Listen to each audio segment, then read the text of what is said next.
Hey everybody, what is going on? Hexx here with another Master Duel video for you. Not just any Master Duel video, but one of my personal favorites, which is of course going to be the Viewer Special. We are back at it with Viewer Special number 11, right? Question mark? Let me actually... Oh no, have I already forgotten? Are we at that stage where we've now done enough of these where I'm starting to forget exactly what number we're on? I think we are on 11. Yes, we are. Yes? Yes, 11. I actually love that we're here. I keep talking about how much I love that this series has gone on this long, and I love that it has. I definitely am very appreciative of everyone who is submitting games in order to be viewed and reviewed and shared here on the channel as well. Not just ones that get shared on the channel, but also just getting to share with everyone on the Twitter thread and the YouTube comments as well. So yeah, as always, if you're wondering how to submit replays to be featured here on the channel, there are two main ways I guess you could go about it. The main way that I recommend is going to, if you check the description of the video, you'll see a link to my Twitter. Go to my profile. There is a pinned tweet where right at the top of my profile I kind of curate all the responses into that one thread. It just makes it a lot easier for me to be able to find the replays as opposed to having to go to a bunch of different places. But that said, if you don't have a Twitter, that's totally fine. You can definitely leave them as comments of this video as well, and I will definitely make an effort to look at the ones here on YouTube too. So don't feel like just because, you know, maybe you don't want to post them on Twitter, or you don't have a Twitter, you can't share submissions. That's totally fine.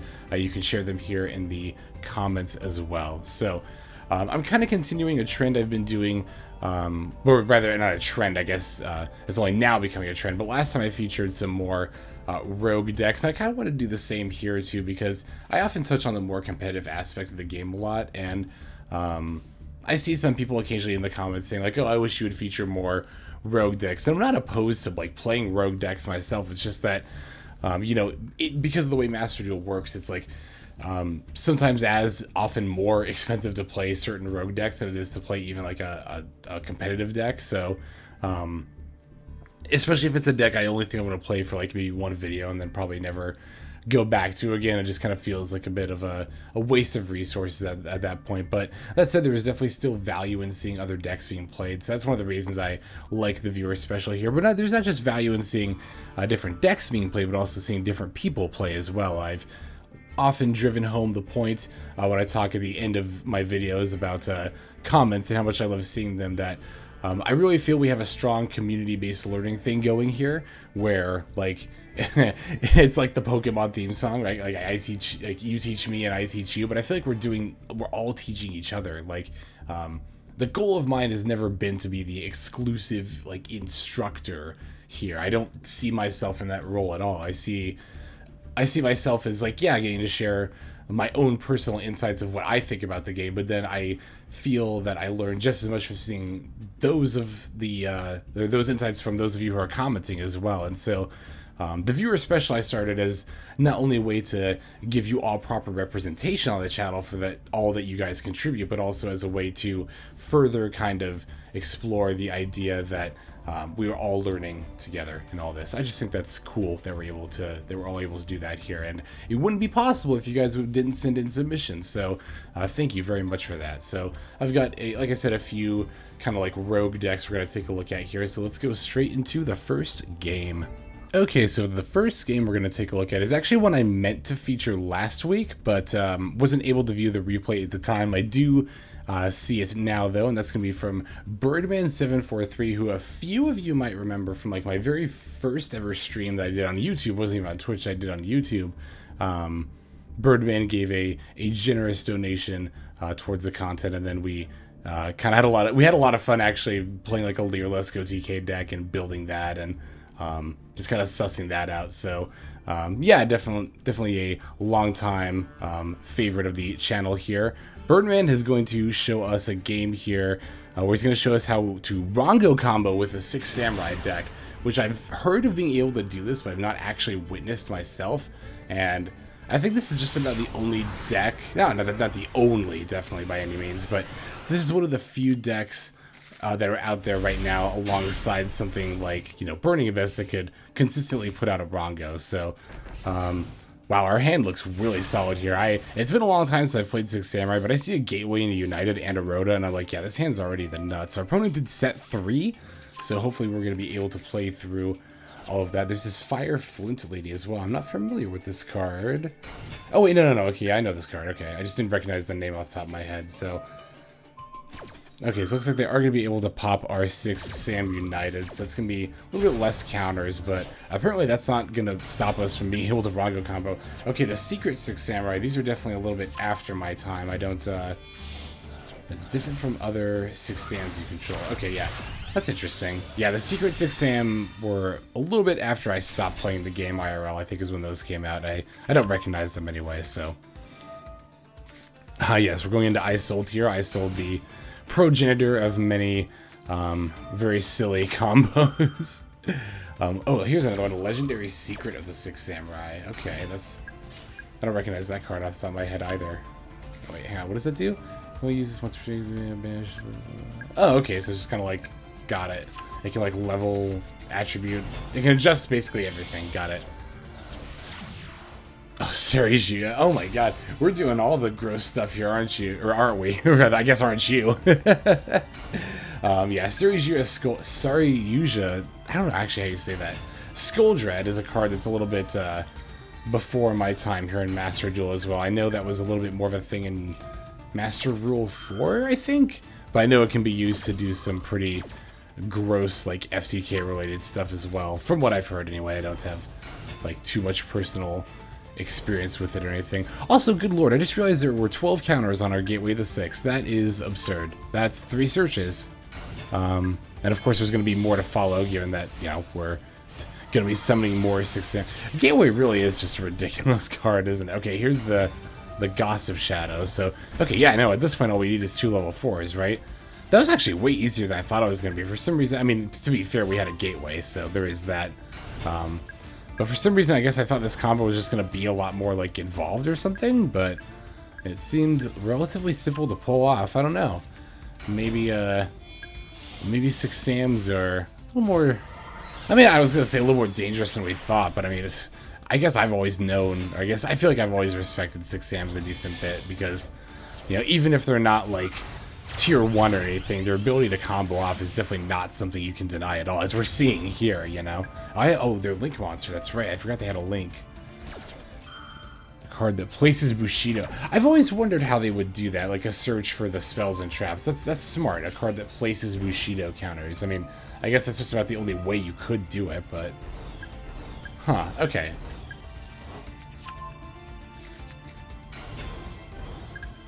Oh my god, it's like we're still going. Like, there's so many points now where I'm like, okay, now are we gonna summon the Rongo? But it's like, no, we're just still going. Good lord. Of course, gotta get that Shien. This is a Royal Finish Shien too. That's very nice. Very nice, actually. Yeah, that's kind of like the more... I guess the last time I played 6 Samurai was... It was actually after the 3 Gateway, you know, when they were like tier 0, like the Gateway loop format. It was actually during, like, Fire Fist Mermail format. I played around with 6 Samurai a bit. Even though Gateway was at 1, it was still... I mean, as we're seeing here, like, Gateway is just a stupid card if you open it. It's just such a powerful card. Lets you get away with a lot of really ridiculous things. And, yeah, no, the other thing that made 6 Samurai really good during that format was their ability to tech stuff like Banisher, like banishing stuff in general against mermails. I thought made it very good, and I took it to a regional, and I didn't do as well as I wanted to, but, oh wow, it was a 6 material Rongo too, Jesus. And the Appaloosa and the Shien, good god almighty, and that was actually an OTK, so like, the opponent was just like, screwed literally 5 different ways there. That's pretty ridiculous. That's that's awesome. Thank you very much for sharing that, Birdman. That's well, that's how you can pull off. That was even just a Rongo loop. That was a Rongo loop with 6 materials and a Shien and an Appaloosa, like multiple negates. Yeah, there is no way I don't think anyone could come back after getting set up like that. So thank you very much, Birdman, for the submission. All right, let's go and take a look at the next game. Okay, next game is going to come to us from another long fan favorite of the channel here. I guess that's one way of saying somebody I've seen a lot around. Is Mixed P. Mixed P, of course, has been submitting quite a few games ever since the first, actually, viewer special here. This time they're going to be playing a game with Beetroopers, so I definitely wanted to take a look at that, as I've played against the deck a couple of times. and I'm definitely a bit curious about it. I don't know if I'll fully lean into it. I don't know if I'm going to really buy any of the new pack just yet, but the deck has me a bit curious, so the more games I can watch with it, definitely the better. Oh wow, this was during the Duelist Cup too, so... Oh, no, I'm sorry, you're playing flows against Beetroopers. Gotcha. I see. Well, either way, definitely still like to feature, anyway here, Mixed P, so it's all good. Alright, so let's see, looks like they're gonna get a... See, I don't know what a standard Beetrooper start is, really. I've seen them do the Battle Wasp stuff before, but... I don't know. The one time I guess I really got Sting the Poisoned, I just ashed it. I mean, they still had plays anyway, but... I guess it's my way of saying I don't know what the hell is about to go on here. But again, the more games we watch against like newer and or rogue decks like this, definitely the better it is as we get to... I guess it would also behoove me to kind of play the solo story. I guess that would also be a good way to learn. Although, of course, that doesn't teach you like the competitive combos, but... Yeah, I've definitely never... Maybe I've just always had like the disruption for them, but I've never seen them do all this before. Definitely not. That's I mean, of course, I've seen them bring out this, oh no, I thought they were going to bring out the level 4, or the Link 4. No, yeah, like this Sephiroth Papillion? Like, I don't know what the hell's going on here. Huh. See, that's the other thing, too. I don't know, I guess because also the deck is relatively new in Master Duel. Like, if there's one standard build, or if everyone's just kind of, like, doing their own thing. And it's really easy to think, like, oh, well, whatever, it's Beetroopers. They're not a tier deck. Does it really matter learning them that much? And... I mean, it does, honestly. I've always driven home this point of, like, you should know other decks, like, at least somewhat. At least have a vague idea of what they're trying to do. So that way you have at least a vague idea of how to stop it. That's honestly what it comes down to at the end of the day is, you know, I feel like there's a saying or something I'm trying to remember and I'm not thinking of it, but it just comes down to that mentality of like knowing thy enemy, right? It's as important to know what your enemy's up to as opposed to, or as it is to know what you're up to in general, so. Okay, we've got looks like we have the evenly matched, well, evenly matched in the Bookaboo just very nicely handled the opponent's board there, didn't it? Or I guess the evenly matched banish stuff would be over here. Yeah, that's, yeah, so we actually talked about this in the metagame analysis video that came out well, it should have come out relatively recently. I don't know, I just got done recording it before this one, so that's why I say recently, but, yeah, when we were looking at the Flaunderies kind of breakdown there, we saw that Evenly was seeing an increase of play in Flaunderies, and I've not played Flaunderies much really since they first came out, so I haven't been keeping up with trends within the deck as much as opposed to other decks that I've been following more closely, but yeah, I've definitely also noticed an uptick in Evenlys being played against me, just in general on ladder as well, so not even in Flaunderies, but also generally speaking, I wonder if it's because, it's got to just be because, of course, you know, we're in the adventure meta and boards are often set up to take on multiple, you know, obviously with the ability to very easily put out an Omni Negate, you got to have kind of multiple outs to your opponent's board. So I guess Evenly is a very easy way to have like a quote-unquote one card out to the opponent's board. But yeah, definitely showing off the strength of Evenly there with the Fluanderies. So thank you very much for your submission, MixP. All right, let's go and take a look at the next game. Alrighty, the next submission here comes to us from Doom Knight, who is going to be showing us a game where they took on Prank Kids with their DDD deck. I'm actually really eager to see this one, especially since the new DDD support came out. Let's see, looks like it was, oh, this one, the Duelist Cup game, nice. Yeah, let's go straight into it. Yeah, DDDs are a deck I've always had a passive curiosity about, mostly, honestly, because Akaba Reggie is definitely my favorite character from Yu-Gi-Oh! Arc V, which is a show I have a lot of opinions about. Obviously, a lot of people who have seen it are kind of aware of how it tripped at the towards the end there in terms of quality, but I really do think that show had a lot of promise, and I thought it was a very, very good, especially the first half of it. So, yeah, definitely, like I said, one of my favorite characters, one of my favorite Yu-Gi-Oh! Series there. So, I'm very interested to see how this... I also know that DDDs have, like, ridiculous combo lines. Okay, so I kind of thought this was a joke when I heard about this, but I saw something on the subreddit about, like, somebody in, like, a Discord group charging, like, $20 for a spreadsheet of DDD combos, and I laughed when I saw it, because I was like, that's gotta be a joke, right? But I don't actually think it was. I guess if it was, now I'm just kind of like falling for it hook, line, and sinker. But if that's true, I think that's, I don't know. I think that's fairly uncool, to be totally honest. I don't know. Especially, I guess, because I think it's so important to learn from others in general. Just the idea of like charging people to teach them combos. It's like, I don't know. If you want to share, if you've got the information, you know, about something, fine. You don't always have to share it. I think it's a cool thing to do, to spread, you know, information amongst the community so we can all learn together, but you're not in, you know, you don't have to do that. It's another thing to do it, but at a price. I think that's just, I can't lie to you, I think it's pretty gross. In any case, though, I appreciate you not charging me, Doom Knight, for watching this replay to potentially learn how to play this deck. Not that I've honestly really been paying as much attention as I should have, and that's the thing about deities too, right? Is that they're all like 50. I don't even know if I'm exaggerating when I say like 50-step combos. They really are kind of. I mean, it's like Reggie in the actual show, right? Like you had to be like a big brain player in order to really be able to pull off DDD combos. So looks like they even have a Nibiru for us here, and we're still gonna win anyway because DDDs, I guess, are just that ridiculous. Ooh, I didn't know they had a field spell. Wait, is this one of the new cards? Dark Contract with the, oh, what does that say? With the patent license. If your opponent summons a card of the same type, you can inflict 1,000 damage.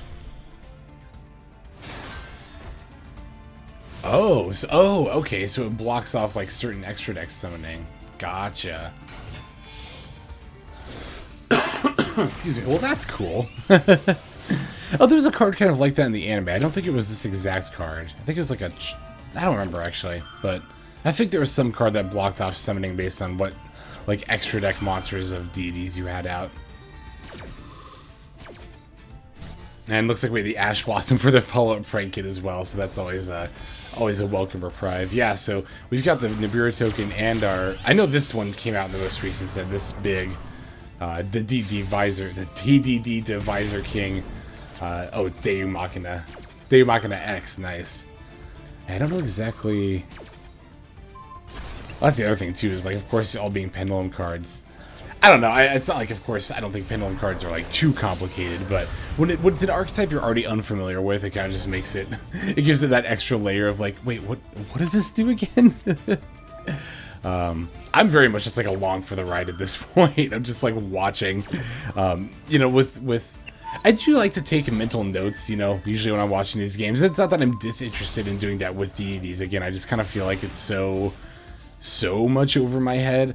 I feel like I'm almost playing into the meme a bit at this point, but I do think deities really are just a particularly big brain deck.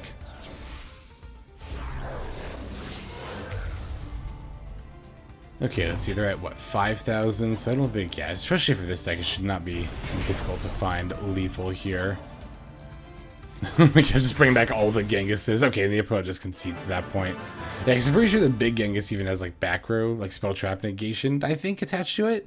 So like the opponent's back row, I don't think would have saved them at all by that point. So cool, yeah, that's showing off what I'm assuming at least some of what you can do with the new DDD support. So thank you very much for showing that game there. We've got yeah, one more to take a look at. Let's go ahead and jump straight into it. Okay, the last game from today's, or this week's, I guess, rather, viewer special is going to come to us from Echo, who's going to show off a game where they play Live Twin against Prank Kids. So, definitely love to see that, especially among rogue decks. I think Live Twin is one of my more favorite ones, although I just love the deck in general. I've gushed about it before, how much I think the theming is really cool. Another Duelist Cup game too, that's pretty rad. So, oh no, we're playing, I misunderstood again. Now we're playing Prank Kids against Live Twin. Well, that's fine too. I don't mind that. It's just funny how that kind of happened twice in a row there. Not twice in a row, so to speak. Whatever, you know what I mean. All the same, as long as it's a game from a viewer, that's totally fine. I don't really care whether you're playing a meta deck or not. You could be, that's the other thing too, you could be playing any deck. I'd definitely be down to feature it, regardless of if it's a deck I'm playing or not, or even if it's a deck I'm interested in playing or not. Either way, like, please do always feel free to submit there. Okay, let's see. Looks like we're doing a fairly standard Prank Kids line here with the Adventure Engine attached. Gotta love having the Omni Negate there.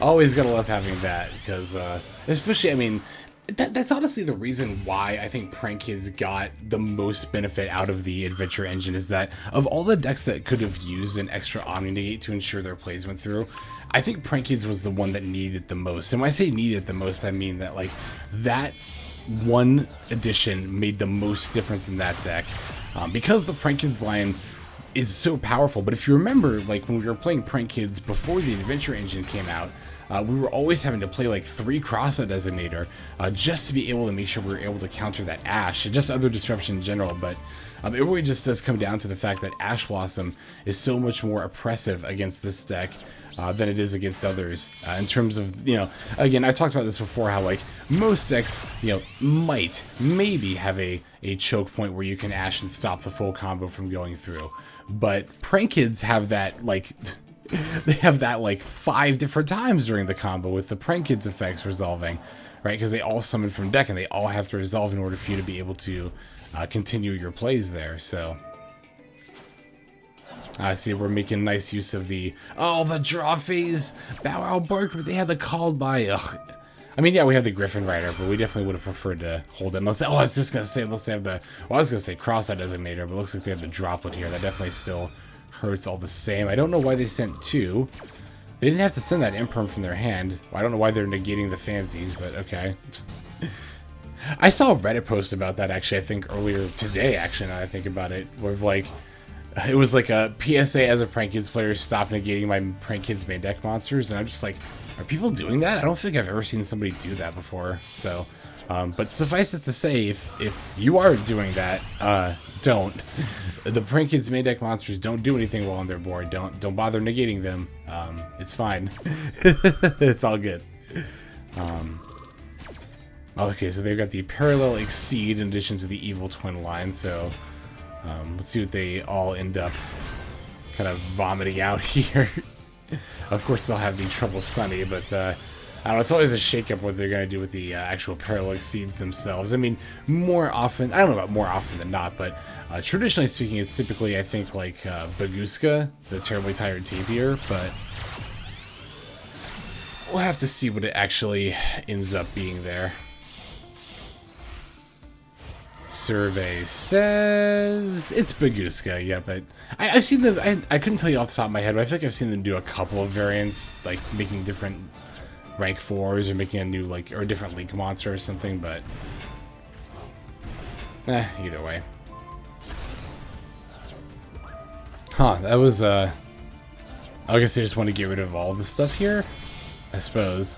I was trying to figure, oh yeah, I guess that's fine. I was like trying to figure out, you know, what the point of using Trouble Sunny during the... Yeah, that's the thing, too. I keep forgetting to craft / put in, what is it, the Evil Twins, Cassicula, and Leela into my deck, because I'm actually not getting the full use out of what do you call it, out of Evil Twins Trouble Sunny unless I have that in the deck. I still need to update that deck profile, actually. I haven't done that yet.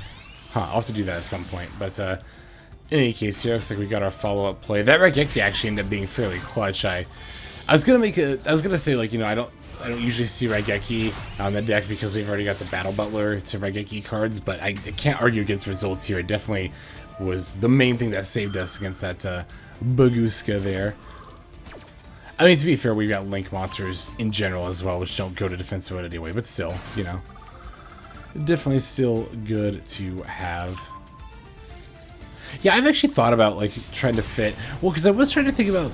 I was rather thinking about trying to fit, like, a Feather Duster into Adventure Prank Kids, but then I was like, well, what if I did a Lightning Storm instead? And I still kind of had thoughts of, like, a Lightning Storm might not be, like, the worst idea in the world, but the thing is, like, Adventure Prank Kids is such a...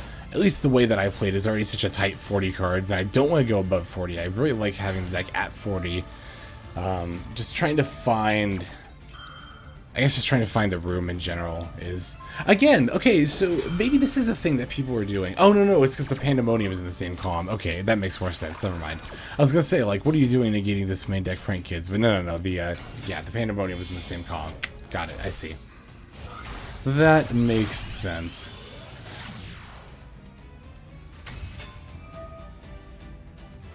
Well, it's funny because even though we haven't really been able to like fully combo out or get our battle butler out here, we're still in like a very good position here, both in terms of like board state. I don't know, I guess board state, the opponent's board is a little bit scarier than ours is right now, but we have advantage in terms of like not only board state but the hand, and in terms of life points. I mean, well, I guess we were at 10,000, but opponent's only at 3,000. Ooh, this... Oh, they played it in the wrong column! Wow! Yeah, I gotta watch that with your own imperm as well. Make sure you're making sure that you're not negating your own spell and traps like our opponent did just there. Oh, man, that's really fucking funny, I'm not gonna lie. Oh, and really good for us, too, definitely. As we are now able to keep our pranks and our place, which I don't think we're going to be like totally vital, like necessary to, you know, continuing to play here, but I mean, obviously we still take it. We very much still take it. Oh, and especially being able to drop the twins attack points by this much, yeah, it's not going to be hard at all for us to find, well, okay, maybe it will be now that they have the Ash, although we still have the pranks effect, right? I'm just trying to figure out how we can lethal our opponent. Yeah, it would definitely involve using the pranks effect. Oh, are we playing, yeah, the Link Spider into the DPE here now? Yeah, cool, good. Actually, no, this is lethal right here, isn't it? No, we're 100 short. Wow, we're actually just... Oh, no, we're more than 100 short now. Okay. I forgot about Leela Treat. That effect actually does come up a little bit more often than you think it might. We would have been 100. No, wait, were we even 100 short? No, we would have been... Yeah, we would have been 100 short. Okay, math, Jesus. Math is so hard for me sometimes. It was always my worst subject in school. Okay, so let's see. We have... Unfortunately, we can't do a lot with that Pandemonium we've got face down, and we weren't able to end up going for DPE because of the Doodle-Doodle-Doo getting stopped there. But still, they're only at 1,050. It's like... We are already low on resources, though, which is definitely something to think about, right? Because you could be as close to lethal as this, but if you just don't have the resources to do it, I mean, you just don't have the resources to finish your opponent off, which is definitely a scary thing that can occasionally happen. Okay, let's see what they end up doing here. Have they used all their Trouble Sunnies? I feel like they have by this point, right? One, and the other two are banished straight. 2, 3. Okay, yeah, they have used all their Trouble Sunnies.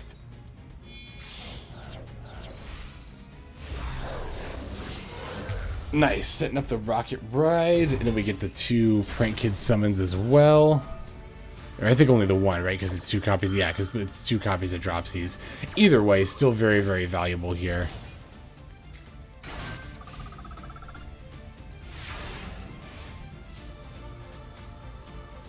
Oh, and they just concede? Oh, man. I was like, actually, I was just about to make a comment of like, oh, let's see how we actually close out the game here. Oh, but they won, or we won due to time limit. Okay, cool. I see. Yeah, that does tend to happen. Go figure, that does tend to happen in the Duelist Cup. But yeah, I mean, I was actually really interested in seeing how we were going to close out the game there. But, you know, winning is the most important part, obviously. So, GG. Well, I said GG's as if I was the one playing. Sometimes it does feel like I am still in a weird way. I get immersed like that. I don't know. It's kind of hard to describe, but thank you very much, Echo, for your submission there. Okay, let's go ahead and move now to the outro. Okay, just wanted to, as always, thank everyone who submitted games for the viewer special here. Very much appreciate that. Like I've said before, this series could not happen without you all submitting those games, so I am super appreciative of that. I love that we've been able to keep the series going for this long, and I would love to keep it going for way longer. I've said before, I love to go up to viewer special number 100 if possible. That's obviously a bit of a lofty goal, but it's a goal I like to have. So and thank you to all of you who are watching and watching at the very end like this as well, and also those of you who are commenting and subscribing. Everything are things that not only mean a lot to me personally, but are also great ways to support the channel there. So yeah, I think that's actually just about all I've got for this one today. So without further ado, this is XLex signing out. Hope you guys have a fantastic fantastic day.